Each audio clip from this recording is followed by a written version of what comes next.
గమనించినట్లయితే అపోస్తల కార్యాల గ్రంథము 2వ అధ్యాయము 1 నుండి 4 వచనాల్లో ఒక మాట ఉన్నది. వారందరూ ఒక గదిలో కూడి ఉండగా, గమనించండి, ఇది కొంచెం టిపికల్ గా ఉంటుంది కానీ చాలా జాగ్రత్తగా అరటి పండు ఒలిచినట్టు జాగ్రత్తగా వినండి. పెంతెకొస్తు దినమన్నారు. వీరందరూ కూడా ఎక్కడ కూడి ఉన్నారు అంటే ఒక గదిలో కూడి ఉన్నారు, ఒక చోట కూడి ఉన్నారు. వారందరూ కూడి ఉండగా అక్కడ గొప్ప ధ్వని, ఆకాశం నుండి గొప్ప ధ్వని శబ్దము అక్కడ వచ్చి ఇల్లంతా నిండిపోయింది. ఆ ధ్వనితో ఇల్లంతా నిండిపోయింది. అగ్ని జ్వాలలు, అగ్ని నాలుకల వలె విభాగింపబడినట్లు వారికి కనబడింది. వారి మీద ఒక్కొక్కరి మీద వాలింది. ఇక్కడ కొన్ని విషయాలు ఉన్నాయి. గొప్ప ధ్వని ఏమన్నదంటే, అప్పుడు వేగముగా వీచు బలమైన గాలి వంటి బలమైన గాలి, గొప్ప ధ్వని, అగ్ని జ్వాలల వలె అది విభాగింపబడి. నాలుక ఎలాగుంటది? అగ్ని వచ్చినప్పుడు అగ్ని ఇట్లా అప్ అండ్ డౌన్ గా, గ్రాఫ్ లాగా అప్ అండ్ డౌన్ గా ఉంటది కదా. అగ్ని జ్వాలలపై నాలుక వలె విభాగింపబడింది.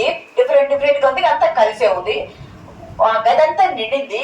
నాలుకల వలె విభాగింపబడి అందరి మీద వ్రాలింది. 4 విషయాలు ఉన్నాయి. గొప్ప గాలి వచ్చింది, అది ధ్వని శబ్దంగా ఉంది. ఆ గదంతా నిండింది. అగ్ని జ్వాలల వల్ల విభాగింపబడింది, వారందరి మీద వ్రాలింది. గమనిస్తే ఈ రోజు ఏ రోజు వారు కూడుకున్నారు? పెంతెకొస్తు పండుగ దినము. పెంతెకొస్తు పండుగ దినము ఒక గదిలో కూడుకున్నారు. పెంతెకొస్తు నాడే ఎందుకు కూడుకున్నారు? ఈ రోజే పెంతెకొస్తు దినము. ఈ రోజు మనం క్రైస్తవ సాంప్రదాయంలో కూడా ఈ రోజు మనం పెంతెకొస్తు దినం అనుకున్నాము. అసలు పెంతెకొస్తు దినం అంటే ఏంది? ఇది ఎప్పుడు ప్రారంభమైందయ్యా ఈ పెంతెకొస్తు దినము అని అంటే, పెంతెకొస్తు ఆదిమ సంఘంలో ప్రారంభమైనది కాదు. ఇది ఎప్పుడు ప్రారంభమైందయ్యా అంటే, అసలు పెంతెకొస్తు అనే మాటకి అర్థం ఏమిటంటే, గ్రీక్ లో PENTA పెంట అంటే 50వ దినము అని అర్థం. 50 అని అర్థము. పెంతెకొస్తు అంటే 50వ దినము అనే అర్థము. దేనికి పెంతెకొస్తు? ఇది ఎక్కడ ప్రారంభమైంది అంటే, గమనిస్తే నిర్గమాకాండము 19వ అధ్యాయం 16-19 వచనాలు చూడవసరం లేదు కానీ, అగ్ని జ్వాలలు దిగి వచ్చినాయి అనుకున్నాం.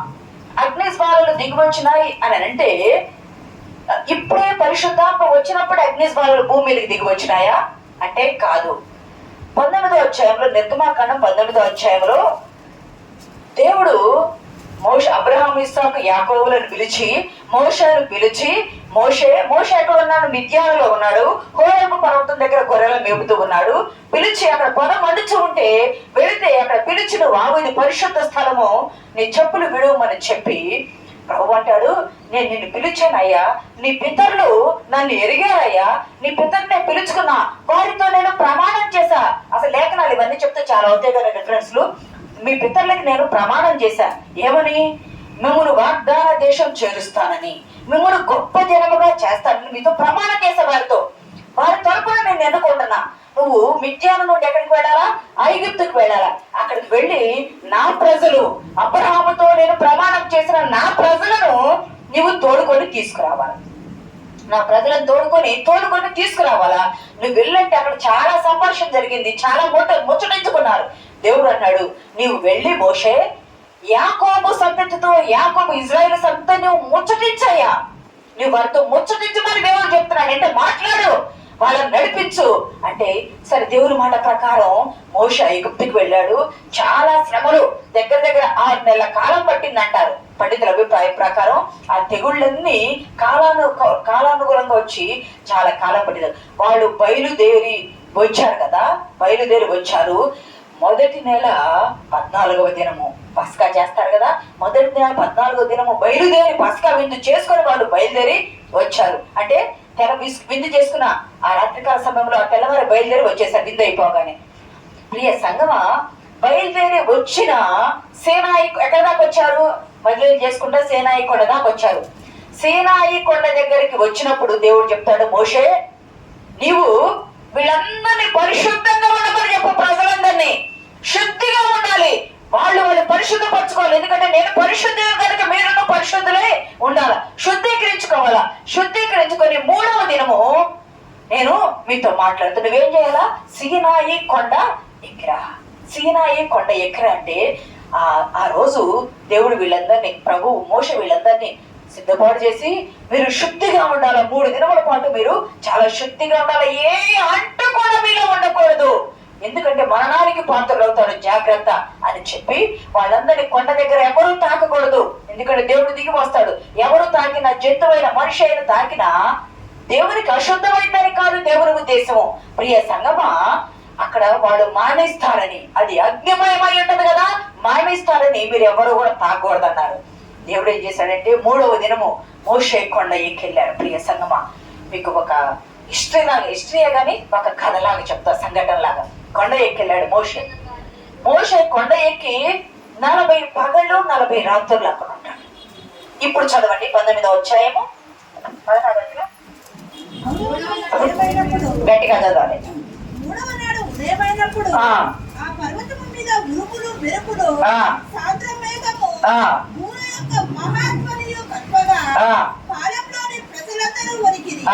ఇక్కడ గమనిస్తే వీళ్ళు సేనాయి కొండ దగ్గరకు వచ్చారు కదా, సేనాయి కొండ దగ్గరకు వచ్చి దేవుడు మోషేకు ధర్మశాస్త్రం ఇచ్చాడు, పదాజ్ఞలు ఇచ్చాడు. 19వ అధ్యాయం మొదలు 19వ అధ్యాయం మొదలుకొని 31 వరకు కూడా ఇవన్నీ ఆజ్ఞలు, కట్టడలు, విధులు, నియామకాలు అన్నీ ఉంటాయి దానిలో.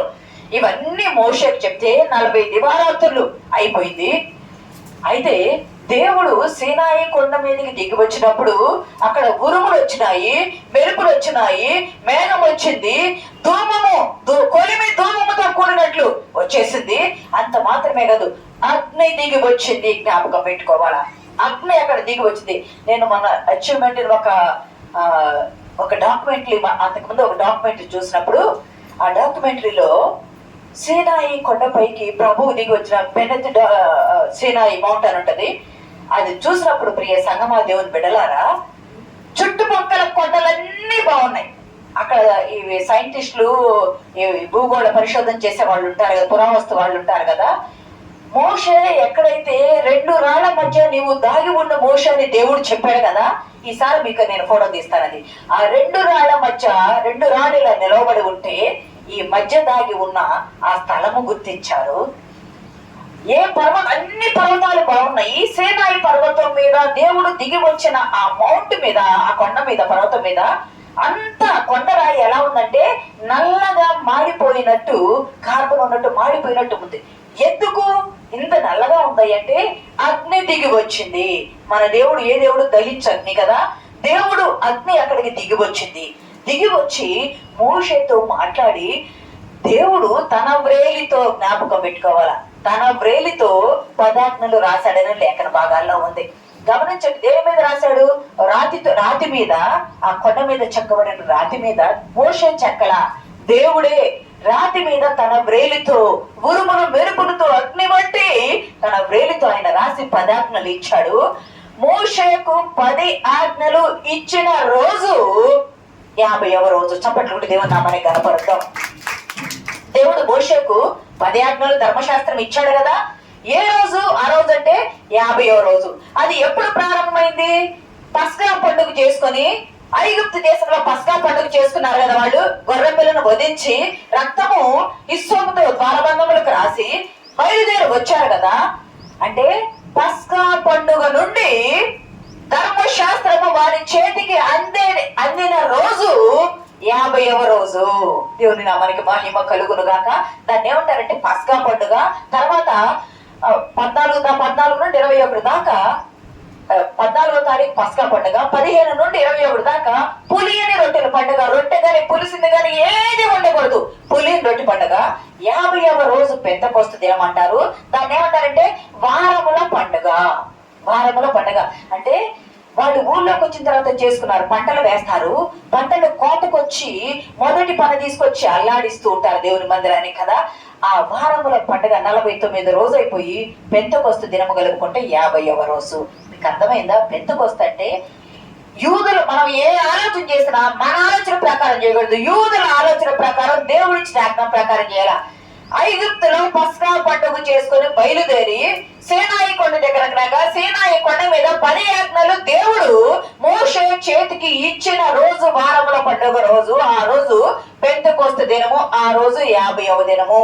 అక్కడ నుండి ప్రారంభమైంది 50వ దినము. జ్ఞాపకం పెట్టుకోవాలి, సీనాయి కొండ దగ్గర నుండి ప్రారంభమైంది. ప్రియ సంగమా, యూదుల పండుగ ఆలోచన చేశారు కదా. 50వ దినం వచ్చింది కదా. ఈ పండుగ 10 ఆజ్ఞలు తీసుకున్నప్పుడు మనం మొదలైందని జ్ఞాపకార్థంగా ఎందుకు చేస్తారయ్యా, వాళ్ళు వాగ్దానం చేసి వచ్చినా కూడా ఎందుకు చేస్తారయ్యా అంటే, సీనాయి కొండ దగ్గర పరలోకపు దేవుడు తండ్రి అయిన యెహోవా భూమి మీదకి కొండ మీదకి దిగి వచ్చి మానవుల కొరకు తన వ్రేలితో రాసి ఇచ్చిన రోజు ఈ రోజు. వారముల పండుగలు ఇది పెంతెకొస్తు పండగని, పెంతెకొస్తు పండుగను ఆచారంగా వాళ్ళు ఇశ్రాయేలీయులు చేస్తూ ఉంటారు. గమనిస్తే ఇక్కడ ఇప్పుడు మొదటి అంశము, సీనాయి కొండ మీదకి దేవుడు దిగి రావటము యెహోవా. ఉరుములు వచ్చినాయి, మెరుపులు వచ్చినాయి, సాంద్ర మేఘం అంటే మీకు గుర్తుందా, సొదొమ గొమొర్రా మీద అగ్ని గంధకాలు కురిపించినప్పుడు భూమి మీద నుండి అన్ని కాలిపోతే భయంకరమైన ధూమము వచ్చి, దుమ్ము రేగింది కదా, ఆ సాంద్ర మేఘము వచ్చి ధూమం వచ్చింది. బోర యొక్క మహాధ్వని కలిగింది, పెద్ద ధ్వని, మనుషులు ఊదిన ధ్వని కాదు, దేవుడు అక్కడ దూతలు ఊదిన ధ్వని. ప్రజలు వణికారు, కొలిమి ధూమం వలె పొగలేచింది, పర్వతము కంపించింది. ఇవన్నీ జరిగినాయి 50వ దినము. ఇవన్నీ జరిగినాయి ప్రియ సంగమా, దేవుని బిడ్డలారా. ఇక్కడ గమనిస్తే ఒక మాట, దేవుడు పరలోకపు దేవుడు ఎందుకయ్యా భూమి మీదకి వచ్చాడంటే అంటాడు, మీరు నా నిదయ, ఆయన సృష్టికర్త, సర్వాధికారి. దేవుడు ఇశ్రాయేలును ఎన్నుకున్నాడని మనం అనుకున్నాం కదా. ఎన్నుకొని తాను చేసిన దాన్ని బట్టి, అలాగే తాను వాళ్ళకి ఏమి చేయాలనుకున్నాడో, ఇశ్రాయేలుకి ఏమి చేయాలనుకున్నాడో తాను చేసే దాన్ని బట్టి, అలాగే వాళ్ళు ఏమి చేయాలో చేయబోయే దాన్ని బట్టి వారిని ప్రసిద్ధి చేయాలని దేవుని కోరిక. అబ్రాహామారా, ఇస్సాకారా, యాకోబు, ఇజ్రాయేలురా అని మోషేను పిలిచి, మీరు నా జనాంగం, ఆయన ఏమంటాడు అదే భాగంలో 19 ఇంకా కిందకు పోతే, మీరు నా స్వకీయ సంపాద్యము.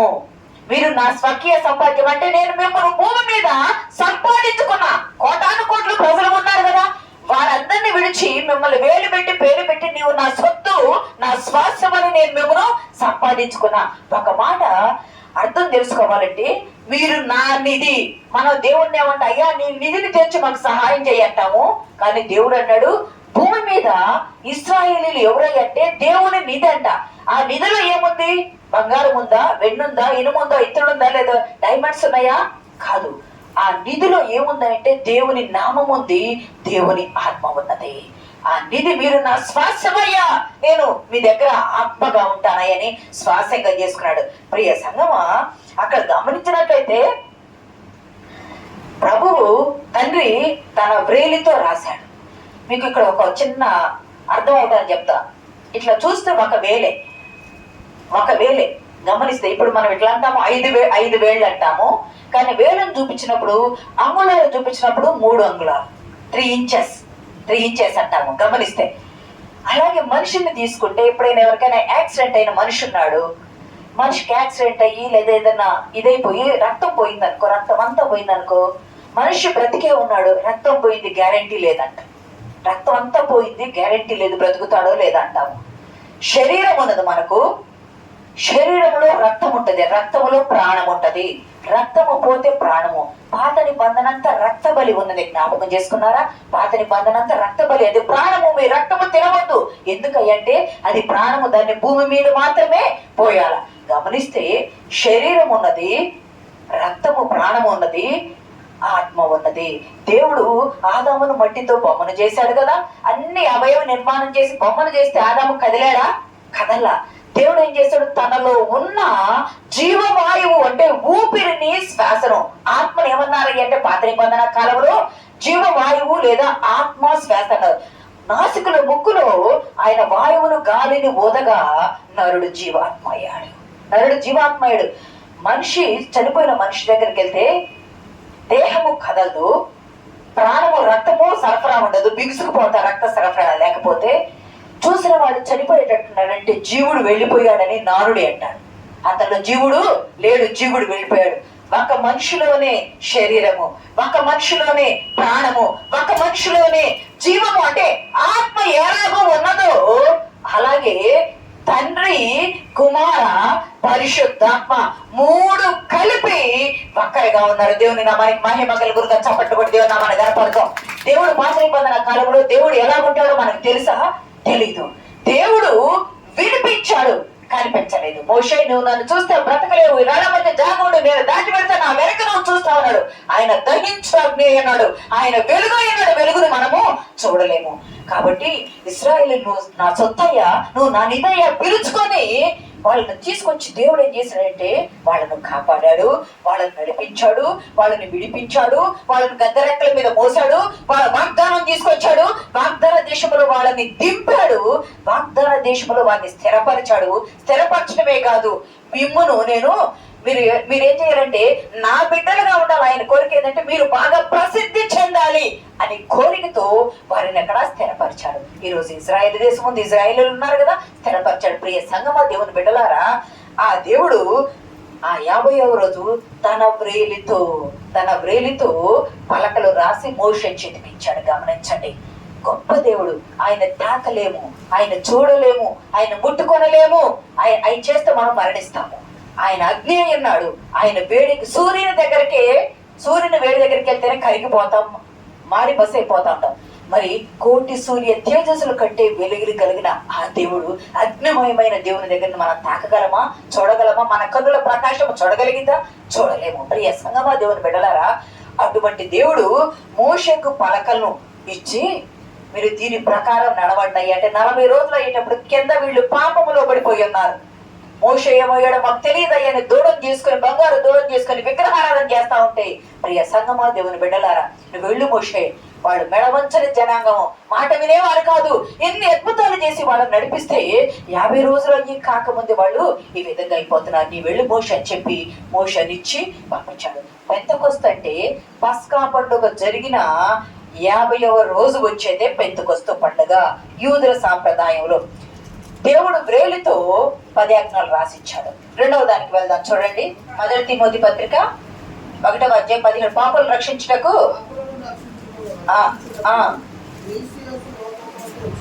పాపులను రక్షించుటకు క్రీస్తు యేసు లోకమునకు వచ్చెను. ప్రియ సంగమా, దేవుని బిడ్డలారా, పాపులను తండ్రి, కుమార, పరిశుద్ధాత్మ అనుకున్నాం కదా. తండ్రి అంటే లోపల ఉండే ప్రాణాన్ని చెప్పుకున్నాం మనము, లోపల ఉండే ప్రాణాన్ని చెప్పుకున్నాము. ఇప్పుడు దేన్ని చెప్పుకుంటున్నాము? దేహాన్ని చెప్పుకుంటున్నాము, కుమారుని చెప్పుకున్నాం. గమనించండి, దేహము పైకి కనిపించింది, దేహాన్ని తాకుతాం, రక్తాన్ని తాకుతామా? లోపల ఉంటే తాకలేము, తండ్రిని తాకలేము, దేహాన్ని తాకుతాం. గమనిస్తే యేసుక్రీస్తు ప్రభువారు శరీరధారి అయి, లోకము దేవుణ్ణి ఎరగదు. ఆయన యోధా పట్టణాలకు వచ్చాడు. ఇంతకు ముందు నెట్లో ఒకసారి చెప్పుకున్నా, యోధా పట్టణాలకు వచ్చాడు కదా, యోధా పట్టణంలో ఆయన నడిచాడు కదా, ఆయన మాట్లాడాడు కదా. 1 యోహాను 1:1-2 వచనాల్లో ఉంటది, మేము ఏది కన్నులారా చూచాము, ఏది విన్నాము, ఏది తాకి చూచాము, ఆ నిత్య జీవము గురించి మేము సాక్ష్యం ఇస్తున్నాం. ఆయన ప్రభు అయిన యేసుక్రీస్తు వాళ్ళు కన్నులారా చూచారు, చెవులారా ఆయన మాటలు విన్నారు, చేతితో ఆయన తాకారు, ఆయన ఆహారం పెడితే తిన్నారు, ఆయనను నిదానించి చూచారు, ఆయన ఆశ్చర్య కార్యాలు చూశారు, నిత్య జీవము ఆయనే తెలుసుకున్నారు. ఆయన ఎలా వచ్చాడు అంటే శరీరధారి అయి వచ్చాడు. దేవుడు ఎలా ఉంటాడో తెలియదు.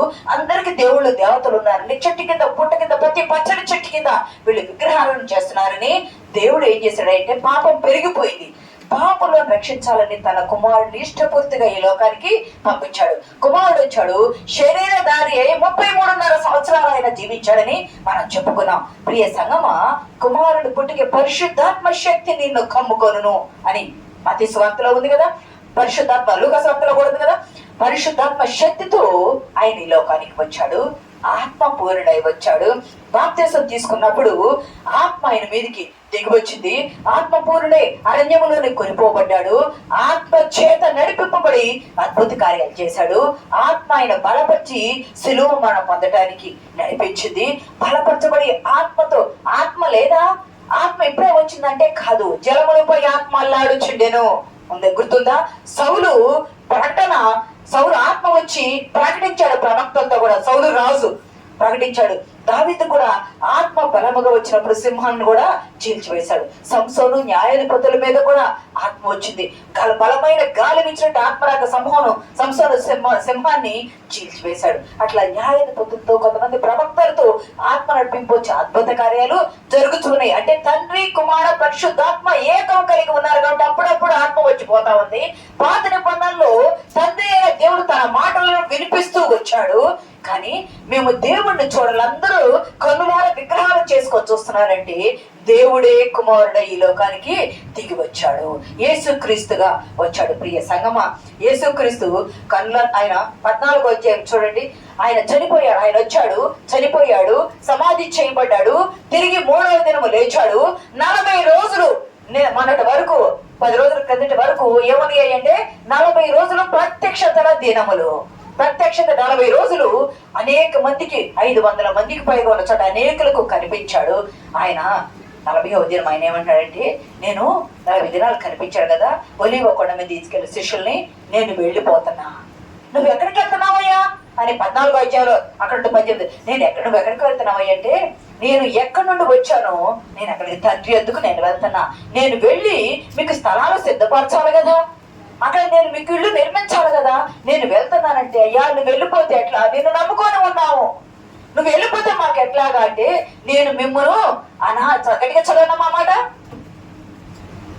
యోహాను సువార్త 14వ అధ్యాయము. మిమ్మును అనాథులకు విడువను, మీ యుద్ధకు వత్తును, కొంతకాలమైన తర్వాత లోకం నన్ను మరి ఎన్నడూ చూడదు. ఇక్కడ యేసుక్రీస్తు ప్రభువు అంటున్నాడు, అయ్యా నేను వెళ్ళిపోతున్నాను, మీరు దుఃఖపడుతున్నారేమో, తండ్రి నన్ను పంపించాడు, తండ్రి సేనాయకుల దగ్గర మీకు కనిపించాడు కదా మోషేకు, అలాగే నేను మీ యొద్దకు దిగి వచ్చాను కదా, మరి నేను వెళ్ళిపోవాలా, నేను ఏ పని నిమిత్తమై వచ్చానో ఆ పని చేసి ముగించి నేను వెళ్ళిపోవాలా, తండ్రి చిత్తం నెరవేర్చి వెళ్ళిపోవాలా, నేను వెళ్ళనిదే పరిశుద్ధాత్మ మీ యొద్దకు దిగిరాడు, ఆదరణకర్త మీ యొద్దకు రాడు. అయ్యా మరి మేము ఎట్లాగా, నువ్వు వెళ్ళిపోయావు, నేను తాకావు, నేను చూచావు, నేను ముట్టుకున్నావు, నీ మాటలు విన్నావు, నువ్వు మాకు తోడుగా ఉన్నావు, నువ్వు మమ్మల్ని నడిపించావు, ఇప్పుడు మేము అనాథలం అయిపోతాము, దిక్కులేని వారం అయిపోతావు అంటే దేవుడు అన్నాడు, నువ్వు దిక్కులేని వారు కాదు, నువ్వు అనాథవు కావు, నేను మిమ్మును విడువను, నేను మీ యొద్దకు ఆదరణకర్తలు పంపిస్తాను, నేను వెళ్ళందే పరిశుద్ధాత్మ దేవుడు ఆదరణకర్త మీ యొద్దకు రాడు, ఆదరణకర్త మీ ఎద్దుకు రాడని వాళ్ళని ఆశీర్వదించి వారి మీద ఊది వారిని ఆశీర్వదించి ఆయన పరలోకానికి ఆరోహణమై వెళ్ళిపోయాడు. ఇప్పుడు తండ్రి అయ్యాడు, కుమారుడు శరీరధారి అయ్యాడు, ఇప్పుడు ఆదరణకర్త. యేసుక్రీస్తు మనకి క్రైస్తవులమైన మనకు పెంతెకోస్తు దినం ఏమిటయ్యా అంటే, ఈస్టర్ వచ్చింది కదా, ఈస్టర్ అంటే చనిపోయి సమాధి చేయబడి తిరిగి లేచిన ఆ ఈస్టర్ రోజు మొదలుకొని 50వ దినం వరకు యూదులేమో పెంతెకోస్తు పండుగనే కూడి ఉన్నారు. యూదులంటే ఈ శిష్యులు కూడా యూదులే కాబట్టి కూడి ఉన్నారు. ఆ 50వ దినమే యేసు పరిశుద్ధాత్మ దేవుడు వారి కూడి ఉన్న గదిలోనికి, వారి కూడి ఉన్న స్థలములోనికి పరిశుద్ధాత్మ దేవుడు దిగి వచ్చాడు. పరిశుద్ధాత్ముడు కంటికి కనిపించడం, పరిశుద్ధాత్ముడు జీవము మన కంటికి కనిపించిందా, ఆత్మ మన కంటికి కనిపించిందా, జీవము లోన ఉంది, ఆత్మ హృదయం లోపల ఉంటుంది, ఆత్మ మనస్సాక్షిని కలుగజేస్తుంది, ఆత్మ పాపాన్ని ఒప్పింపజేస్తుంది. పరిశుద్ధాత్ముడు ఎలా వచ్చాడంటే, సీనాయి కొండ మీదకి ఎలాగైతే దేవుడు ఉరుములతో మెరుపులతో సాంద్ర మేఘముతో పర్వతం కనిపించే రీతిగా అక్కడ ధ్వనితో అగ్నిమయమై దిగి వచ్చాడు. గుడారము కప్పినట్టు కొండ మీద అగ్ని కప్పిందట. ఇక్కడ పరిశుద్ధాత్మ దేవుడు కూడా ఎలాగొచ్చాడయ్యా అంటే, ఆయన గమనించండి, చదవండి ఆ మాట. బలమైన గాలి వచ్చింది, ధ్వని వచ్చింది, అగ్ని జ్వాలలు వంటి నాలుకలు వచ్చాయి, అది వారందరికీ కనపడ్డాయి. అగ్ని జ్వాలలు వంటి నాలుకలు అందరికీ కనపడ్డాయి, వారిపై వాలాయి, 5 వారిపై వాలారి, అందరూ ఆత్మతో నింపబడ్డారు, ఇంకోటి అన్య భాషలు మాట్లాడారు. గమనిస్తే పెంతెకోస్తు అంటే 50వ దినము, దేవుడు ధర్మశాస్త్రం ఇచ్చిన రోజుకి వాళ్ళు సంతోషంగా పండగ ఆచరిస్తూ ఉన్నారు. కానీ క్రైస్తవులమైన మనకు 50వ దినము ఈస్టర్ నుండి 50వ దినము పెంతెకోస్తు దినము గ్రీకు ప్రకారము 50వ రోజు పరిశుద్ధాత్మ దేవుడు భూమి మీదకి దిగి వచ్చింది. అంతా యేసుక్రీస్తు ప్రభు వారు ఏమన్నా చదవబడిన లేఖ భాగంలో, నేను వెళ్ళిపోతున్నా, ఇక మీదట నేను మీకు కనిపించను, ఇక మీదట నేను శరీరధారిగా మీకు కనిపించను. అందుకే మీకు గుర్తుందా, సమరయ స్త్రీ దగ్గర కూడా ఒక కాలం వచ్చుచున్నదమ్మా, ఆయన ఆరాధించేవారు ఆత్మతో సత్యముతో ఆరాధించాలని. ప్రియ సంగమా, జలమును పోయి అల్లాడింది ఆత్మ, నరులో జీవాత్మ ఊదాడు. ఇందాక చెప్పుకున్నాం కదా, ఇవన్నీ ఆత్మపూర్ణులై భక్తులు కార్యాలు జరిగించారు. బలమైన గాలి వీచింది. ఇవన్నీ మనం గమనించినట్లయితే పరిశుద్ధాత్మ దేవుడు అసలు ఆత్మ కార్యాలంటే ఏమిటి? ఎందుకు పరిశుద్ధాత్మ దేవుడు రావాలి అంటే, ఎవరైనా దేవుని బిడ్డలు కావాలి అంటే ఆత్మ మూలముగా జన్మించాలి. యోహాను సువార్త 3:5-8 కదా, ఆత్మ మూలముగా జన్మించాలి. ఆత్మ మూలముగా జన్మిస్తే వాళ్ళు దేవుని బిడ్డలుగా గుర్తించబడతారు. పరిశుద్ధాత్మ వల్ల దెయ్యాలు వెళ్ళగొట్టబడతాయి. దేవుడు అడిగితే ఆత్మ అనుగ్రహించాడు, అయ్యా నీ పరిశుద్ధాత్మను నాకు వరముగా దయచేయి ప్రభువా. అక్కడేమో మాట వినిపించాడు తండ్రి అయిన దేవుడు, ఇక్కడేమో కుమారుడైన దేవుడు దగ్గరికి వచ్చి తాకి రోగులను తాకాడు, స్వస్థపరిచాడు, చనిపోయిన వాడిని లేపాడు, ఆహారం పెట్టాడు. దాన్ని అన్ని కంటికి కనిపించే రీతిగా ఉన్నారు. కానీ ఇప్పుడు పరిశుద్ధాత్మ దేవుడు మన హృదయములో ఉంటాడు, మన హృదయంలో ఉంటాడు. ప్రియ సంగమా, ఆయన ఏం చేస్తాడు? పరిశుద్ధాత్మ చేసే పరిశుద్ధాత్మ దేవుడు ఏ పనులు చేస్తాడా అంటే, మన పనులన్నీ, మన బాధలన్నీ, మన పనులన్నీ సఫలం చేస్తాడు. మన కష్టాలు, మన కన్నీళ్లు, మన చింతలు, మన బాధలు, మన రోగాలు, మన అప్పులు, మన వ్యాధులు, మనకున్న ఒంటరితనము. అయ్యో చాలా మంది భార్యను పోగొట్టుకున్నారు, చాలా మంది భర్తను పోగొట్టుకున్నారు, చాలా మంది పిల్లలను పోగొట్టుకున్నారు. దిక్కులేని వాళ్ళు, ఇల్లు లేక, తినడానికి తిండి లేక, వస్త్రం లేక, యుద్ధాలు జరుగుతూ కుటుంబాలను పోగొట్టుకొని అనాథలైపోయేవారుంటే హృదయపూర్వకంగా మొరపెడితే దేవుడు అన్నాడు, మిమ్మల్ని అనాథరనుగా విడుగా పరిశుద్ధాత్మ దేవుడు మీ యొద్దకు వచ్చి నీకు ఆధారం లేని నీ హృదయానికి, అవసరతలో ఉన్న నీ కుటుంబానికి నేను నీకు సఫలం చేస్తాను. నీ కార్యాలన్నీ చెప్తున్నాడు. మనుషుల మీద ఆధారపడితే నష్టం, కష్టం కలిగింది, బాధ కలిగింది. కానీ దేవుని మీద ఆధారపడితే, యథార్థమైన మనసుతో ఆత్మ మీద ఆధారపడితే ఆయన మన పక్ష నుండి మన కార్యాలు సఫలం చేస్తాడు. ఆయన పాపాన్ని ఒప్పింపజేస్తాడు. అయ్యా నేను పాపిని అని పాపాన్ని ఒప్పింప చేస్తాడు పరిశుద్ధాత్మ దేవుడు.